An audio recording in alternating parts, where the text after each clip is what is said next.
요즘 와서 결혼하는 신랑 신부를 보면 어딘가 모르게 참 닮았다 하는 생각이 듭니다.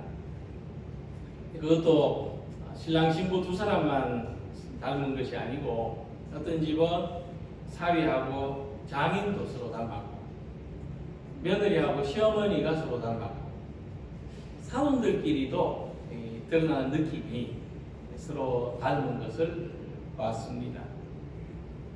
얼마 전에 어떤 결혼식에서 이런 이야기를 들었습니다. 둘이 어쩌면 저렇게 닮았노? 그래서 결혼하는 갑네. 그 말을 듣고 있는데 이런 생각이 들었습니다. 저 두 사람은 닮아서 사랑하는 걸까? 아니면 사랑해서 닮는 걸까? 성도님들 생각은 어떠십니까? 우리는 닮아서 사랑하는 걸까요? 사랑해서 닮는 걸까요? 정말 변명하시네요. 저도 그쪽입니다. 사랑해서 닮습니다. 닮았기 때문에 결혼한다. 이런 풍습은 세계 어느 나라 어느 민족에게서도 찾아볼 수가 없습니다.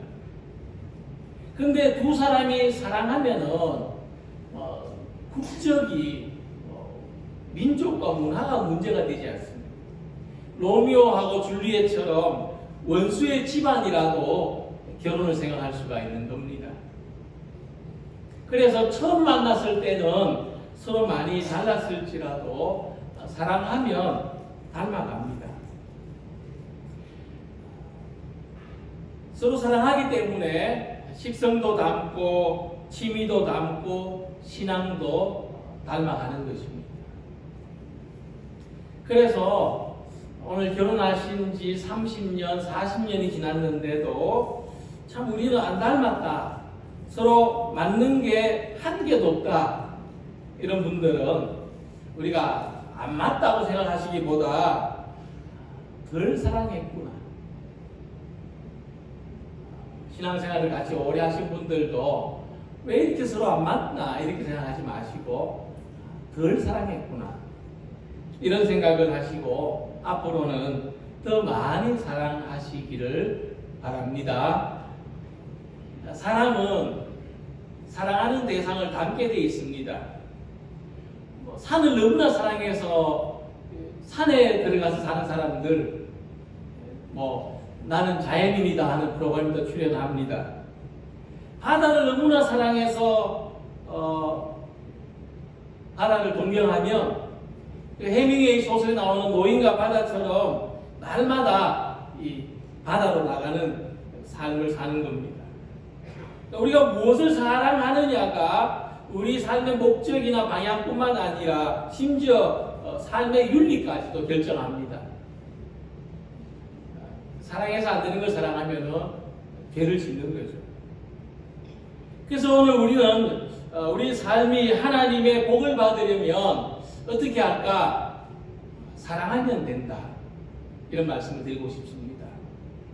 신앙생활도 교회생활도 헌신하는 삶도 사랑하면 할 수 없는 것이 없어집니다. 예수님 말씀처럼 원수를 사랑하면 원수를 용서하는 것까지도 할 수 있게 됩니다.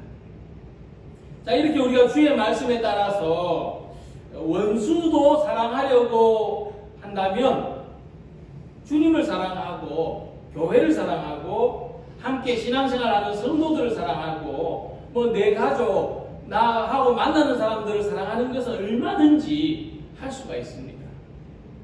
그래서 주님을 사랑하면 신앙생활을 잘하게 되고 또 함께 신앙생활하는 형제 자매들을 사랑하면 교회생활을 잘하게 되고 또 주님이 기뻐하시는 일을 사랑하면 헌신하는 생활도 잘하게 되는 것입니다.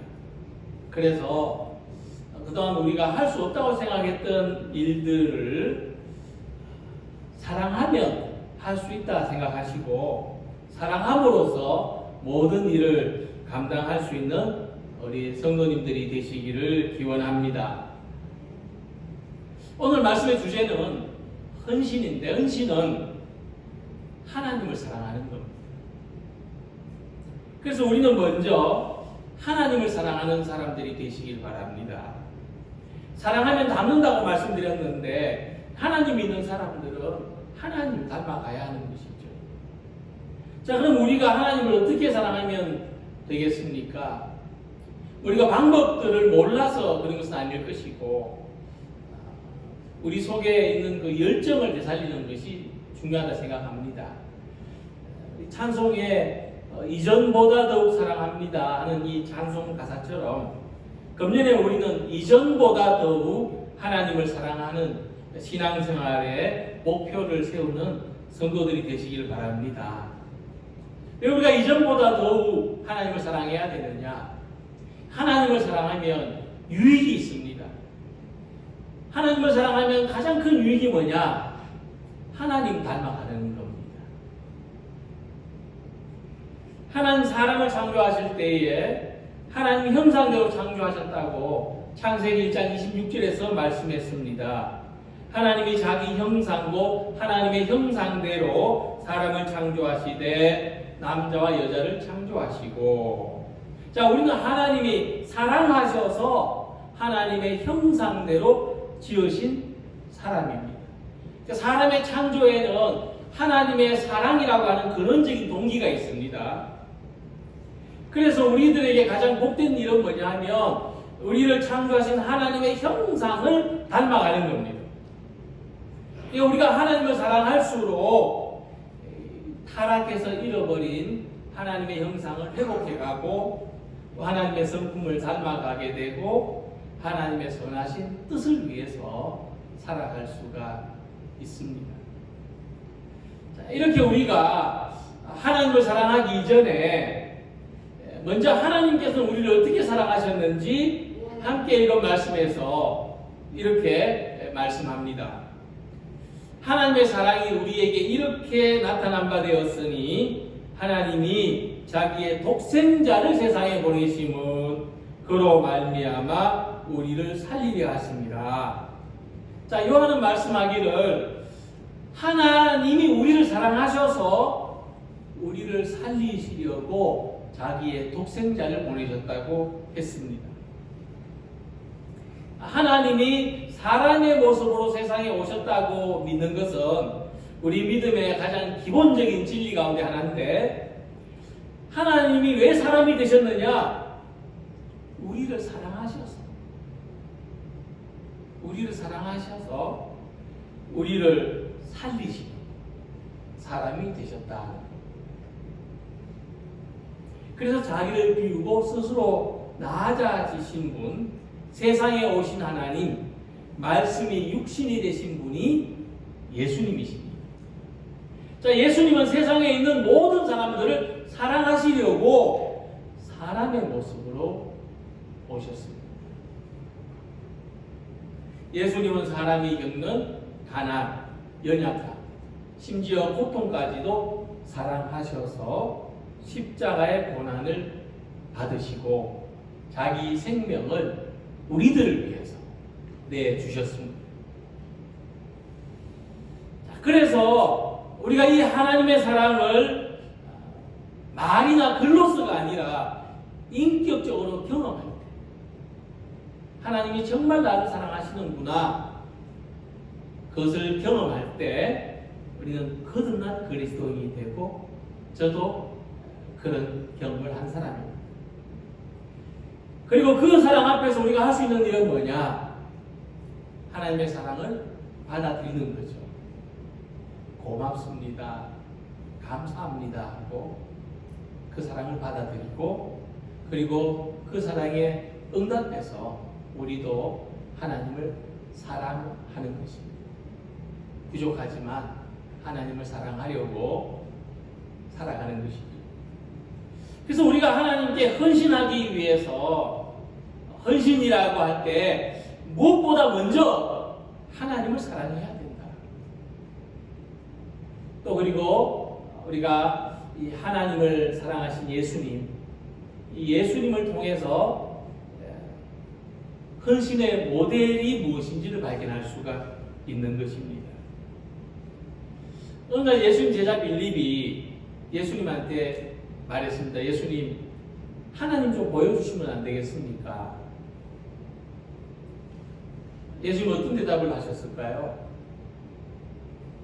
이렇게 말씀하십니다.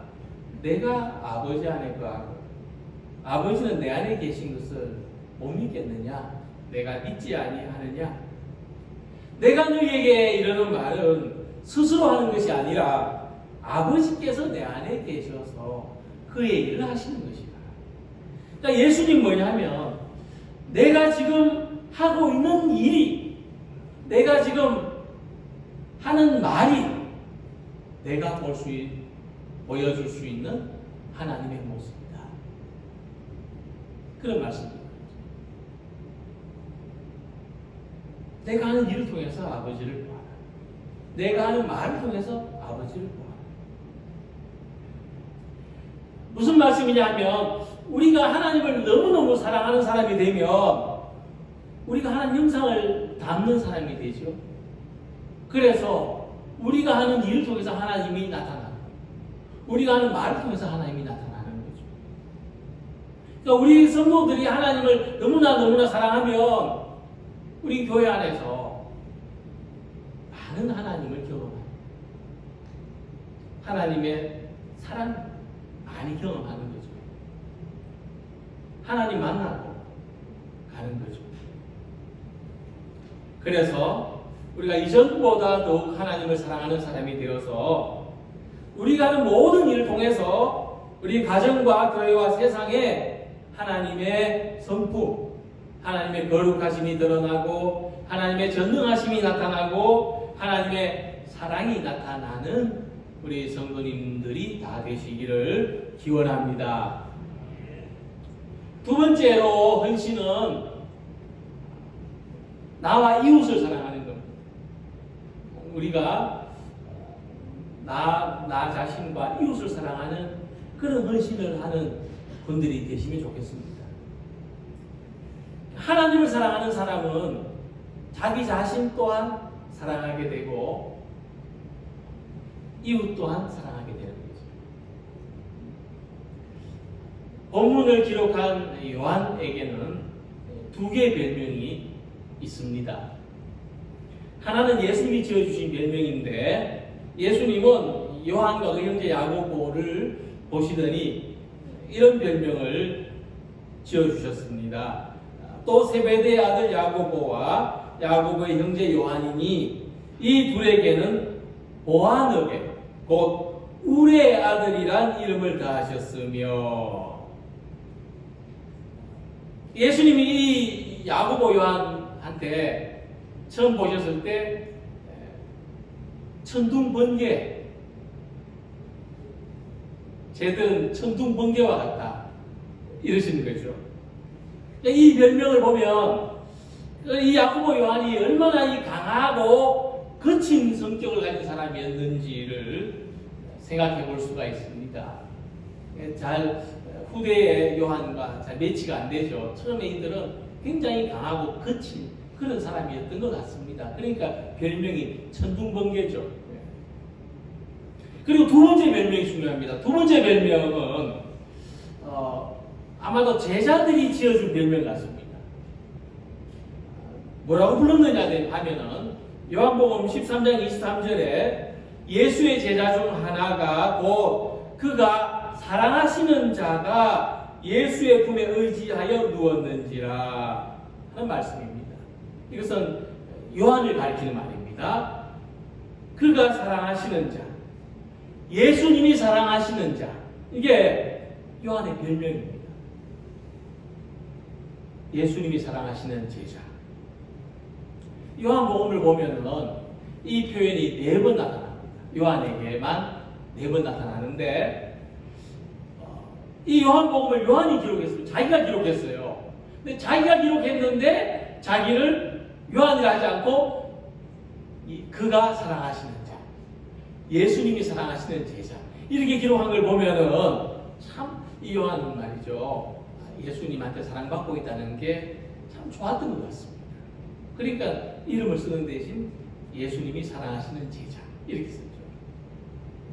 그러니까 예수님이 사랑하시는 그 제자가 본문 11절에 이렇게 말씀합니다. 사랑하는 자들아 하나님이 이같이 우리를 사랑하셨은즉 우리도 서로 사랑하는 것이 마땅하도다.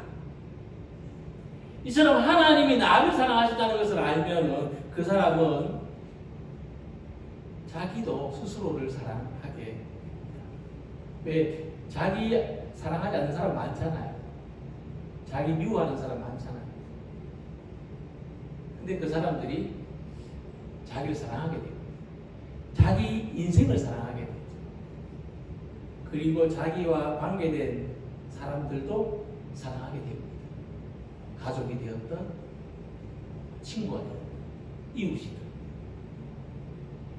그러니까 우리가 하나님의 사랑을 알면 우리도 서로 사랑하는 것이 마땅하도다.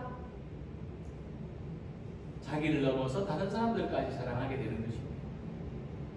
그 세상에서 제일 행복한 사람은 이 요한처럼 내가 주님의 사랑을 받고 있다는 것을 아는 사람. 세상에서 가장 힘 있는 사람은 자기도 사랑하지만 다른 사람들도 사랑하는 사람.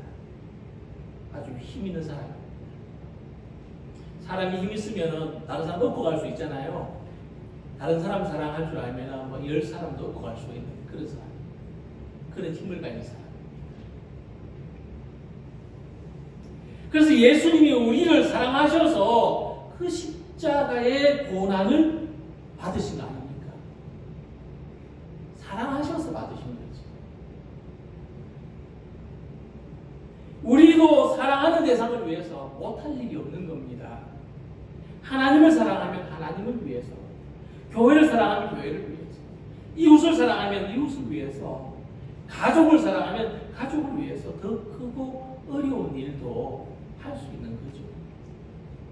사랑하면 하는 겁니다. 이 찬송가 85장을 작사한, 나중에 한번 보시기 바랍니다. 이 클레이보의 버나드라는 분은 지금부터 약 1000년쯤 전에 살았던 분인데, 우리가 하나님을 사랑하기까지 4단계를 거친다고 했습니다. 다시 한번 말씀드리면, 첫째는 자기를 위해서 자기를 사랑하는 겁니다. 사랑하는 목적이 자기예요. 이기적인 사랑이죠. 이게 가장 낮은 단계의 사랑. 자식을 사랑한다 하지만 자기를 위해서 자식을 사랑한다. 이런 거죠. 두 번째, 자기를 위해서 하나님을 사랑하는 거예요.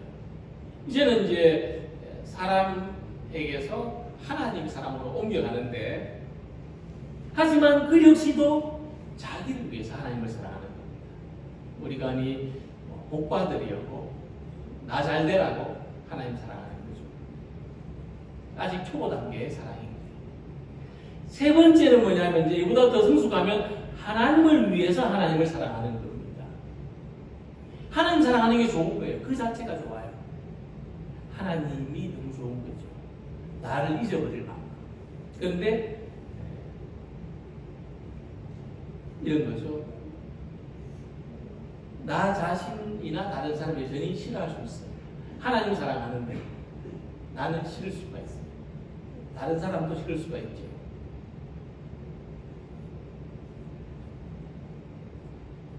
근데 하나님을 좋아해요. 이게 세 번째 단계예요.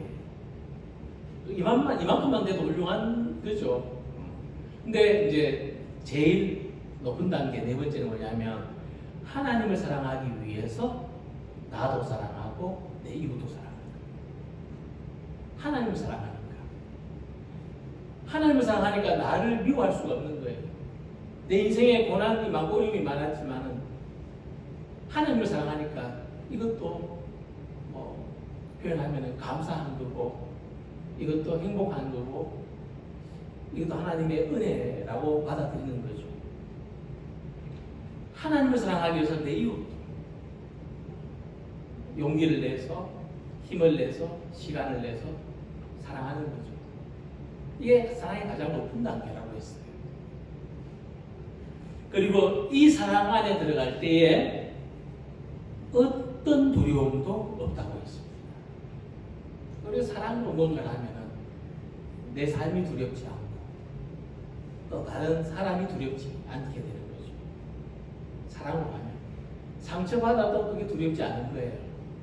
사랑하니까. 자, 그래서 우리는 예수님의 사랑 안에서 이와 같은 모습을 발견할 수가 있습니다. 바리새인들 어떻게 가르쳤냐 하면은 하나님을 사랑하려면 죄인들을 미워해야 된다 이렇게 가르쳤어요. 하나님을 사랑하려면은 이 세리, 창기들을 저런 것들을 미워해야 된다 이렇게 가르쳤어요. 아니죠. 예수님은 어떻게 하셨어요? 하나님을 사랑하셨기 때문에 그들도 사랑하셨어요.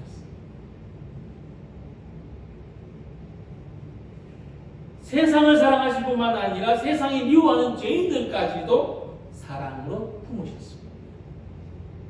이와 같이 하나님을 사랑함으로 나 자신을 사랑하고 내가 만나는 사람들, 내가 속한 공동체, 세상까지도 사랑하게 되는 것이 사랑의 가장 높은 단계에 이르는 것입니다.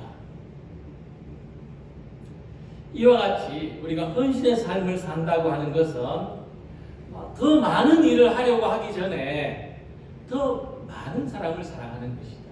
어쩌면 이게 더 어려운 일일 수가 있고 더 힘든 일일 수가 있는데 저는 이런 것이 헌신이 아닐까 생각합니다.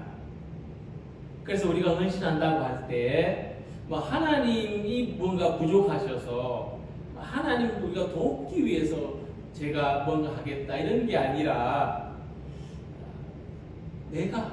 내가 먼저 주님이 사랑하는 사람, 주님의 사랑을 받는 사람답게 살기 위해서, 내가 이웃을 더 사랑하기 위해서, 내가 교회를 더 사랑하기 위해서 헌신의 삶이 필요합니다. 나를 위해서 필요해요. 하나님을 더 사랑하기 위해서 자신의 삶은 물론 믿음 생활도 사랑하시기 바랍니다.